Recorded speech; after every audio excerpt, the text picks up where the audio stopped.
CPIM നിയന്ത്രണത്തിലുള്ള Kannur IRPC ഓണത്തിനും കിടപ്പ് രോഗികൾക്ക് സാന്ത്വനവുമായെത്തി. വേദന തിന്നു കഴിയുന്നവർക്ക് ഓണത്തിന്റെ സന്തോഷം പകരുന്നതായിരുന്നു IRPC ഓണാഘോഷം.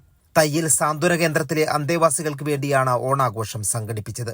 CPIM കണ്ണൂർ ജില്ലാ സെക്രട്ടറി KK രാഗേഷ് ഓണാഘോഷത്തിൽ പങ്കെടുക്കാനെത്തി. 3500ഓളം വരുന്ന പരിശീലനം സിദ്ധിച്ചിട്ടുള്ള വളണ്ടിയർമാർ കിടപ്പ് രോഗികളെ സന്ദർശിച്ച് എല്ലാ ആഴ്ചയിലും സന്ദർശിച്ച് അവർക്ക് സാന്ത്വന പരിചരണം നൽകുകയും അവരെ ജീവിതത്തിൻ്റെ മുഖ്യധാരയിലേക്ക് ഉയർത്തിക്കൊണ്ടുവരുന്നതിന് വേണ്ടി രോഗികൾക്ക് ആത്മവിശ്വാസവും വൈദ്യസഹായവും എല്ലാം നൽകിക്കൊണ്ട് പരിചരിക്കുന്ന ഒരു സംവിധാനം എന്നുള്ള നിലയിൽ പ്രവർത്തിക്കുകയാണ്. ഇപ്പോൾ ഇവിടെ സാന്ത്വന പരിചരണ കേന്ദ്രത്തിൽ ഇവിടെയുള്ള കിടപ്പ് രോഗികളുടെ കൂടെ ഓണ ആഘോഷത്തിൽ പങ്കെടുക്കുന്നതിന് വേണ്ടി അവരോടൊപ്പം പങ്കാളികളാവുന്നതിന് വേണ്ടിയാണ് ഞങ്ങൾ ഇവിടെ എത്തിയിട്ടുള്ളത്. സമൃദ്ധമായ ഓണസദ്യ കഴിച്ചും സന്തോഷവും സ്നേഹവും പങ്കിട്ടും കിടപ്പ് രോഗികൾ ഓണം ആഘോഷിച്ചു.